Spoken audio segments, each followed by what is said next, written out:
You must be at least 18 years of age to listen to the following podcast.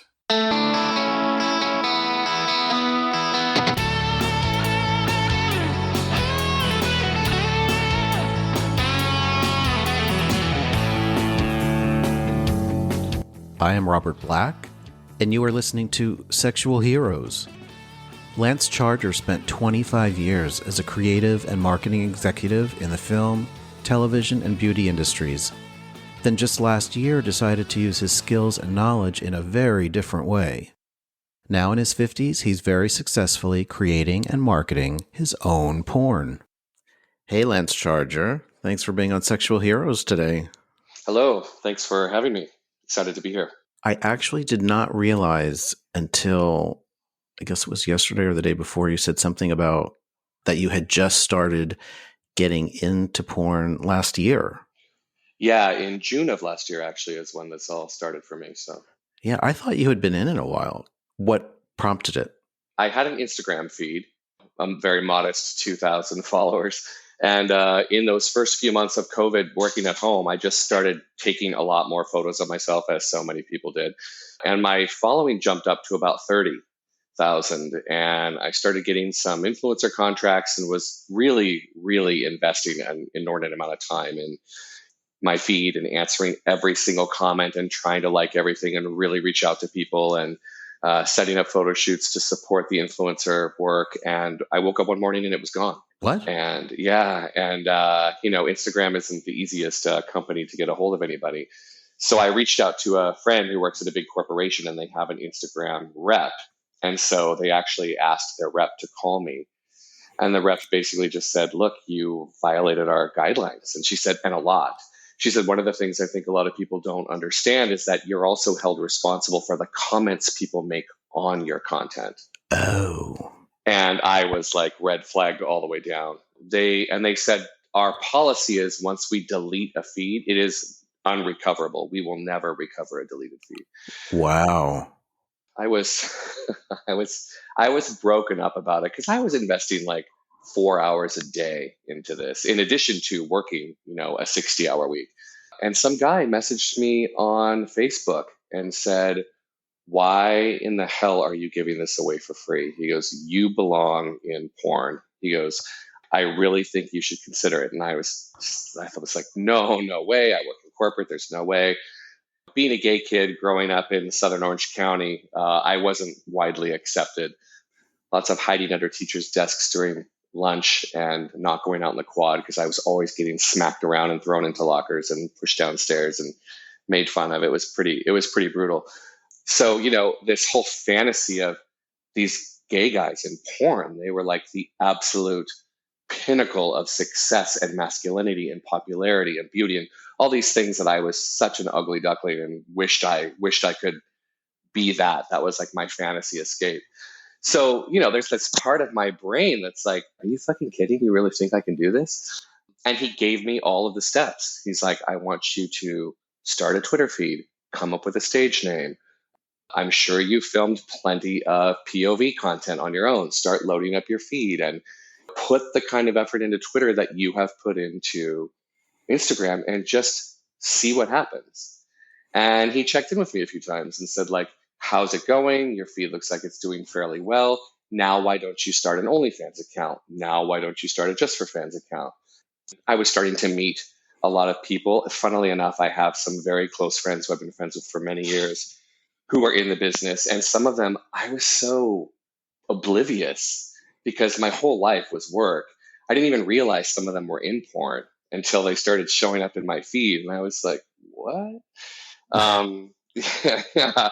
And so then we got together and we started filming. And now we have like a whole different level to our friendship because we're in this industry together. And it just really, I started getting calls from studios. It was really overwhelming and so incredibly exciting and provided this level of, I hate saying that I look outside to get validation, but to be honest, it's true. I mean, I definitely do, especially coming from where I came as a kid. I definitely sort of rely on other people more than I should in that respect. But it just really took off for me, and it's been a total joy. I spent my entire life marketing actresses and beauty products and films and TV shows. And to be able to market myself, I mean, I have to be honest, I'm sick of looking at myself these days, but it's really a joy. What do you mean sick of looking at yourself? There's only so much I can take of looking at myself. I have to be honest. Okay, well, we'll do it for you. Yeah. I have to say, I'm getting, surprisingly enough, this role, this job, this business has helped alleviate a lot of my self-criticism, which I really was nervous it was going to go the other way. Like every time I would see myself, I would pick myself apart and, I hate this and I hate that and not want to do it anymore. But, you show up and you work, and whether you feel bloated or you feel like you got enough sleep or like you look perfect or not, you've got to show up every single day, even with Twitter. I mean, it's all about feeding that beast and showing, new content, and helped me give myself a break a little bit, which I've never done in my life. I'm brutal on myself about that kind of stuff. Now that the beast is awake, is it something you're going to put back to bed, or is it out for good?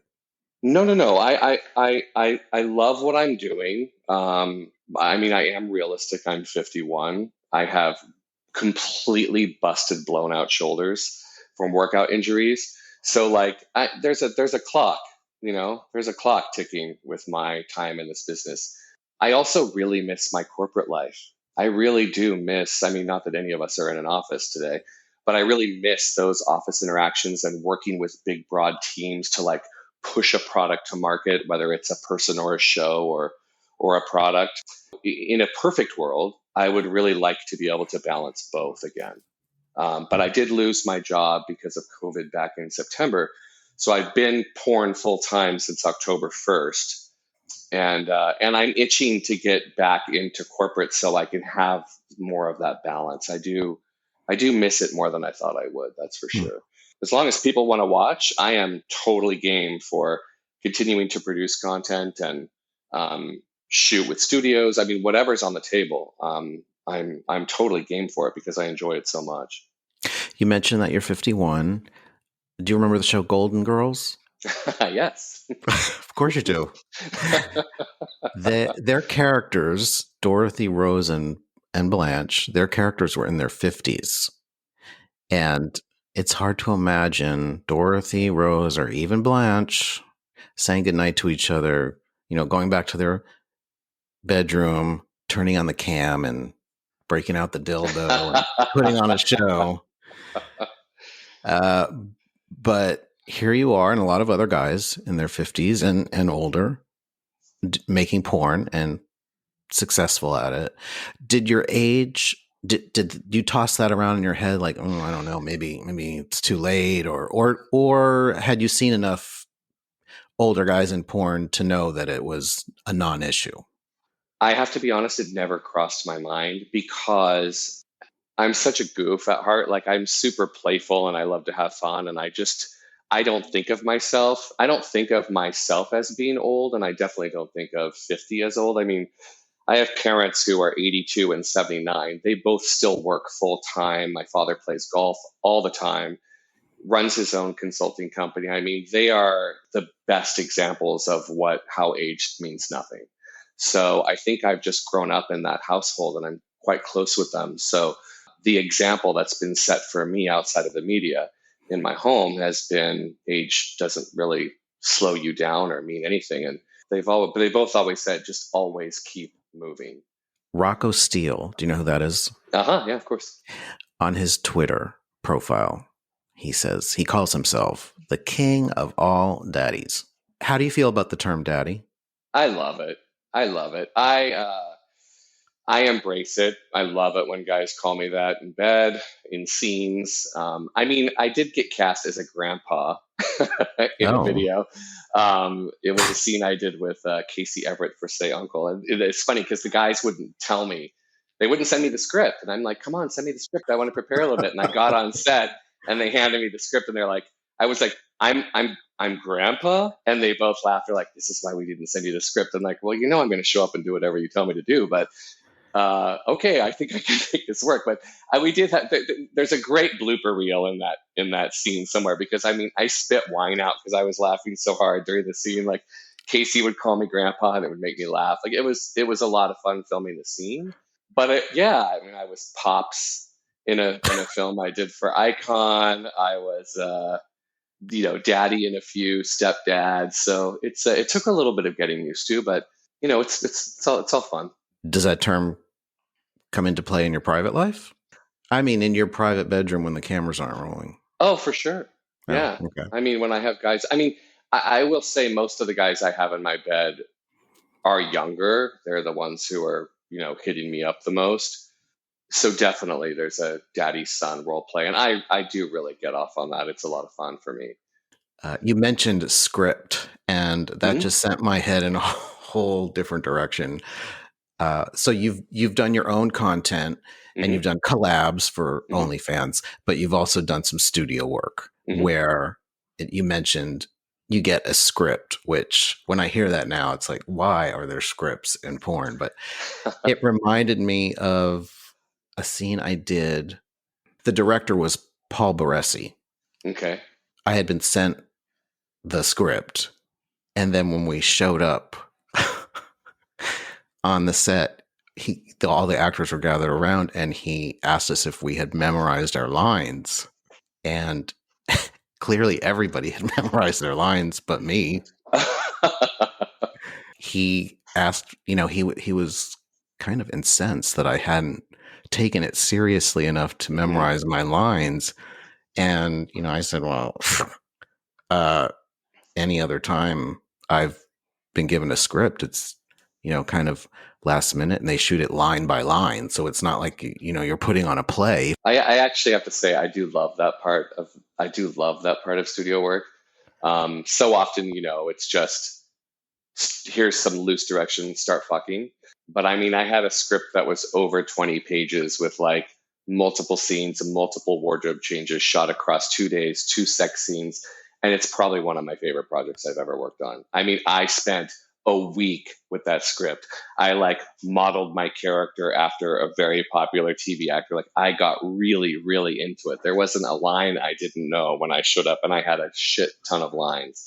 Wow. And it was filmed on a horse ranch, and Ricky Greenwood directed it. It was for Icon, and Casey Everett again was in it, and Nick Fitt, and it was just such an amazing experience. Like I just absolutely loved the memories of that shoot. So, and it was all about being in character and getting in the character, and that I really got into. So, but it was also a film. It wasn't just a scene.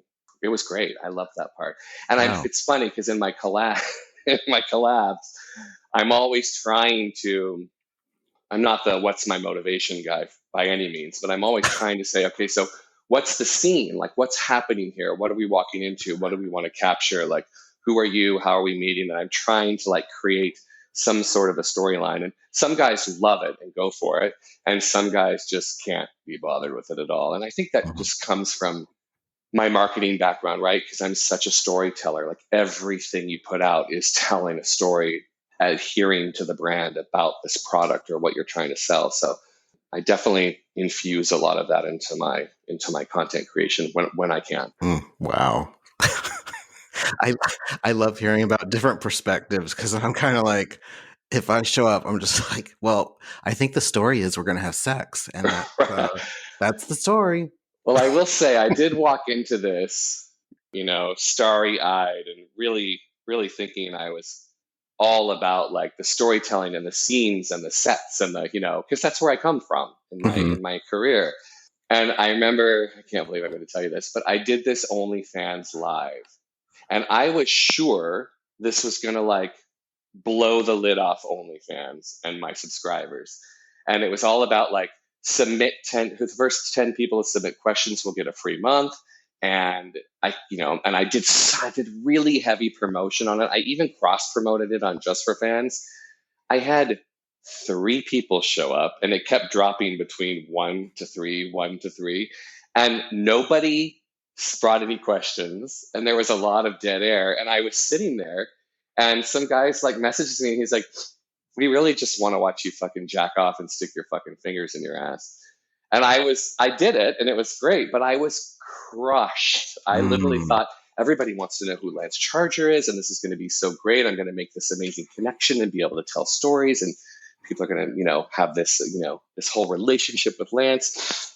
And I was telling a couple of friends afterward, because I thought it was going to be an hour. It went for like 20 minutes. Everyone's like, yeah, this is porn. This is porn. But Lance, this isn't, storytelling and marketing and creative. You need to get over it. People just want to watch you fuck. Well, and they want it when they want it. They don't want to schedule it, I think is. Exactly. I was scrolling through your Twitter feed just yesterday again and just noticing the great diversity among the people you've done scenes with. People of color, people of different sizes, furry guys, smooth guys, younger guys, older guys. Happily, I saw one with a little belly too, because I kind of like that. That was Luke North. Mm-hmm. Would you say that's a reflection of your private life, or was it intentional? Oh, and I also noticed you had a scene with a transgender man. I've been really fortunate to be able to film with a lot of great people for sure. I don't have a type in life at all. There's things I love, but they're so different. Sometimes I'm all about a really, really hairy hole. Sometimes I want somebody really smooth. I'm into like really olive skin and dark hair and really dark hair, bushy armpits that I can eat out for hours. And sometimes I want like somebody who's blonde and somebody who's got more meat on their bones and African American guys. And I don't really have a type. I'll see something that I'm attracted to in the moment and we'll connect. And that's kind of how my private life is. So that definitely spills over into my content creation. But no, I don't think I set out to do anything intentional. And I slept with girls quite a bit when I was between 16 and 25. So that whole experience of having that come back, I think Trip Richards was the first transgender guy who I filmed the scene with, and it was absolutely fantastic. So definitely brought back some high school memories. It's so interesting when I hear other guys gay. Well, you're gay, right? I mean, you consider yourself Yes. gay. Okay. Talk about their experiences with women, because I just, other than getting a blowjob once, I've never fucked a woman. So it's interesting to hear about that. My experiences with women were very calculated. It was my ticket out of getting the shit kicked out of me all the time. I mean, granted, I did love it when I was doing it. I had a lot of great fun. I made a few mishaps and got a couple girls pregnant, unfortunately, which my dad promptly stepped in and handled beautifully. That was something that really helped me get through my last 2 years of high school. It literally changed my life in high school. Huh. Because then what were people going to say, right? Wow. So it wasn't like I hated every minute of it. I definitely liked it, but I don't know that would have been a choice I would have made at the age of 16 unless I was in the situation I was in. So You mentioned your parents before. Do they know about this? no. Well, I mean, they're pretty savvy. So what I've told them is that I'm doing a lot of modeling, and I told them I'm doing it for fetish wear companies, jock straps, sex toys, underwear, loungewear, whatever. I've been asked by one of them if I was doing porn, and I said no. It's funny, my parents are the most amazing, loving, accepting, forgiving, wonderful people on this planet. But for some reason, even more than coming out, I worry this would be a big issue. My mom even asked me, "Can I see some of your work?" So I sent her a shoot I did for 665, just like which 665 is a fetish shop here in LA, with me holding these giant black dildos. And she was like, "Oh, okay, I don't ever need to see that again. Thanks for sharing." My parents knew about it, and it was not a big deal until my father was running for political office, and someone sent a link to my website at the time to a lot of people. Oh, And he ended up dropping out of his oh, race. That was fun. Okay, so I'm sorry. That sounds brutal. Yeah. Did you have a role model when you got into this? No, I really didn't.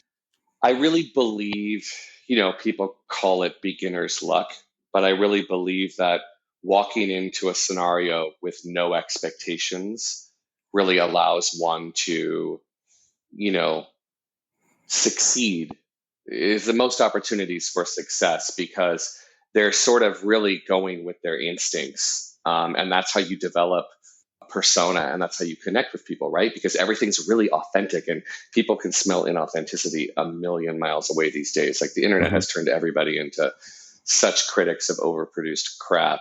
It definitely changed the entire industries that I've worked in the past. So, no, I tried really hard not to look. And my stage name I created when I was 24. I was playing in a drinking game with a bunch of my friends when I first moved to LA after college. And they were like, "What's your porn name?" And I didn't know what they were talking about. And they said, "It's your first boyfriend and your high school mascot." And I was like, "Oh, that's Lance Charger, and that is fucking epic." And I literally hung on to it for almost 30 years. So when that guy said you have to come up with a stage name, I was like, "Yep, it's right here." Perfect. That was easy. Yeah, so I didn't really look outside. I also have a tendency to, not in every instance, but in many instances, compare myself a lot to everything I see. And when I do that, I tend to always come up short. So modeling myself after other people or watching other people as examples, there's two reasons I don't do it. One, because I don't want to plagiarize or copy what other people are doing for sure. And two, because it's not always a safe space for me mentally. So, Your name, as you know, has come up a couple of times in previous podcast episodes. yeah. You did a scene with Sir Jet, and I interviewed him in this season. And then I did an interview with Carl Miller, also this season. And he identified you on his wish list of future scene partners. Carl is, as you probably know, he's versatile, top, bottom. He's also a BDSM switch, primarily Dom, but he is a switch. So my question to you is, if you were planning a scene with him without any input from him and without any worries about content, breaking any terms with OnlyFans, what would that scene be like? Definitely a flip. And this is one that I would want to bring out lots of, really explore restraints, toys, Dom sub role play. I haven't really gotten into that a lot. And Carl's definitely the person who I would want to like really, really go there with and see what we create. I've been a big fan of him for a while too. We talk often. But yeah, I would definitely want to, that's definitely kind of the person I would really want to explore that side of myself with. The Dom side or the sub side? So I'm the same way as Carl is. I'd definitely be open to switch. Like I don't have to be one or the other. I will say I feel like I'm primarily a top when it comes to sex, but I will definitely bottom when the chemistry's right or I'm being paid to or that's what comes up in the scene. But I haven't done a lot of BDSM scenes and experience. Don't have a ton of experience with that, so I would definitely want to play both sides for sure. Hmm. Which I know is a dichotomy for some people, right? Because everybody wants you to be one or the other. But in that exploration phase, um, I'm definitely, I like to be in control and I like to be on the top and I like exercising that side of my personality. But there's times where I really just want to sort of let go and see what happens. I love that fluidity. I wish I had that sometimes. Is there anything else that you wanted to share with the listeners? Yeah, I mean, right now, the studio work has slowed down like these first couple months of the year quite a bit for me. So it's really helped me shift my focus into escorting. I'm also doing erotic massage now. And I'm finding that I get there's so much excitement and fulfillment out of escorting and massage. especially massage for me. I think this is going to sound crazy to some people, I'm sure, but there's so little actual touch in this industry. Yes, we're having sex, but there's a difference between like really, really like connecting with somebody through touch and fucking. And I'm finding that it's really fulfilling for me. And with escorting clients, I really enjoy fulfilling a fantasy or a dream or connecting with somebody and being able to like help them tap into that inner part of them that's really special and sexy in their own way, depending on what they think of themselves. I think a lot of that comes from the way I was treated when I was younger. So I kind of have grown up to be a caretaker. All my boyfriends, I've always pretty much financially and emotionally taken care of them. And it's been a role that I really love getting into, but it gets tiresome after a while, which is why they all end. But I think that the escorting, especially the escorting, really taps into that side of me. And I really love making those connections and seeing their eyes light up and just really spending some quality time with them. And with the massage, it's more about the touch experience for me. I get a lot out of massaging people and touching them sensually and light touch. And I'm really happy to have had the opportunity to shift gears and put more of my focus there these past couple months. And how does somebody arrange that with you? I have profiles on Rentman and Rentmasseur. Okay. So that's usually where I get contacted. Sometimes I'll get contacted through a DM on Twitter, asked if I escort or if I do massage. And I'll tell them, you can check out my profile here and let me know what you think. Thank you, Lance. It was great having you on the show today. Yeah, thank you so much. This was awesome. For information with links about a guest appearing on Sexual Heroes, visit the show notes at sexualheroes.com or on your favorite podcast app. And while you're there, be sure to rate, review, and subscribe. You can follow and message me on Twitter at RobertBlackXXX and on Facebook at RealRobertBlack. Thanks for listening.